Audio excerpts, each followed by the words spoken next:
1.5 মাস আগে দীঘায় ঘুরতে গিয়েছিলাম, তার জন্য আমার কানে ইনফেকশান হয়ে গেল। হ্যালো ফ্রেন্ড, আমি মৌ। Good evening. তো সন্ধ্যে থেকে আজকের ভিডিওটা শুরু করেছি। আমি ডাক্তারখানা যাব, তো সেই জন্য তাড়াতাড়ি করে সব রান্না করে নিচ্ছি। আর ছেলেদেরকে পড়াতেও এসেছে, ছেলেকে কম্পিউটারে নিয়ে গেছিলাম, তারপরে এসে রান্না করছি। এখন পড়াচ্ছে, হাতে 1.5 ঘন্টার সময় আছে, সেই 1.5 ঘন্টার মধ্যে আমাকে রান্না করে নিতে হবে। আর আগের দিনে সবজিও কেটে রাখছি, আর আজকে রান্না করবো বলে সে সবজিগুলোও কাটছি। আর আমার মা বাপিকে দেখে চলেও এসেছে।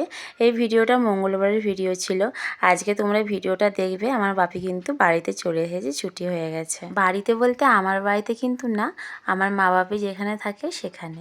তো আজকে সন্ধেবেলা আমি রান্না করছি আলু চচ্চড়ি, আর আমার জন্যে বানিয়েছি শ্যামাদানার খিচুড়ি অনেক সবজি দিয়ে, আর আলু চচ্চড়ি রুটি মা, আমার হাজব্যান্ড আর বাচ্চারা খাবে। হ্যাঁ, আমার কোনো উপোস কিন্তু নেই। আমি রাত্রিরে কোনো দিন শ্যামাদানা খাই, ডালিয়া খাই, চিকেন স্টু খাই, খুব হালকা খাবার। ডাক্তারবাবু আসবে ওই 9টার সময় করে, আর আমার প্রথমেই নাম আছে, তো আমাকে ওই 8:30 বা 9:45-র মধ্যেই বাড়ি থেকে বেরিয়ে যেতে হবে। আর রাতের খাবারটা কিন্তু খেয়ে আমি গেছিলাম।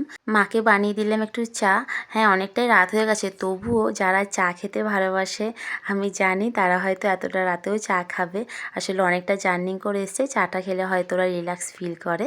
তা আমি তো চা খাই না, এত কিছু বুঝি না, তবুও আমার মন বলে যে হয়তো হতে পারে। তো চা আর পাঁপড় ভাজা করে দিলাম। তো তারপর ডাক্তার দেখানো আমার হয়ে গেছে। আর হাজব্যান্ড ঠাকুরকে কত সুন্দর ফুল দিয়ে পুজো করেছে, দোকানে যেমন মালা দেয় ঠাকুরকে। আর একজন কাস্টমার গাছের 2টো পিয়ারা দিয়ে গেছে। আর আমি তো সন্ধেবেলা আলু চচ্চড়ি করে আটা মেখে রেখে গেছিলাম, রুটিটা করিনি। মায়ের জন্যে 4টে রুটি করে রেখে গেছিলাম। তো দোকান থেকে এসে দেখি মা বাকি রুটিগুলো সব করে নিয়েছে। আমি তো আর কিছু খাবো না, ছেলে আর হাজব্যান্ড খাবে। আর মায়ের খাওয়া হয়ে গেছে, মা শুয়েও পড়েছিল। ডাক্তারবাবু যখন বললো কানে ইনফেকশান হয়ে গেছে, আমি একটু ভয় পেয়ে গেছিলাম। আসলে কানেতে আমার ময়লা জল ঢুকে গেছে, তো তার জন্য। তো তখনই ডাক্তারবাবু বললো যে সমুদ্রেতে স্নান করা হয়েছে, তার জন্যই হয়তো হয়েছে।